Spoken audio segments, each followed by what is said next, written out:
And I wanted to figure out, how did I get this wrong? Are there other cycles? And I went on the internet and started doing a little bit of searching about cycles. And I came across several different people talked about the 18-year cycle, or the 18.3-year cycle, or the 18.6-year cycle. And there were a few different people that spoke into that. Phil Anderson was and is the most prominent. And he's written a book called The Secret Life of Real Estate and Banking. That book came out in 2009, I believe. He did about 200 years plus of research and found that there is, and it's called the 18.6-year cycle now, because it's 17, never less than 17 years, never more than 21 years. And it's a flow of real estate that is very predictable.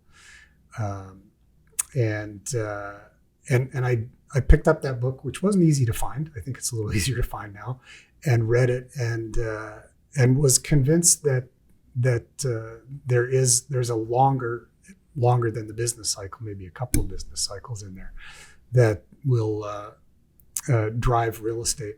And there's some very predictable things that happen at each stage. So the 18.6-year cycle is essentially 14 years of growth, punctuated in the middle, about 7 years, with a pause or a little bit of a recession, followed by 4 years of decline.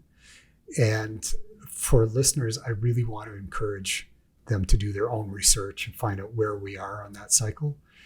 My understanding is that we're coming towards the end of that 14-year cycle, and that we're going to have a peak, and then things are going to drop off. How close are we? I don't know for sure, but so I guess just a maybe ignorant question, or what people would probably ask is, why don't you just look at the last peak and go 18 and a half years?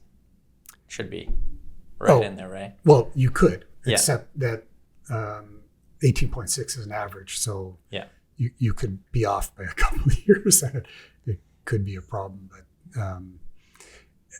these things are fascinating, and looking into them is one thing, but taking one philosophy or one way of looking at things and leaving it that alone and just figuring it's going to happen like magic, the world doesn't work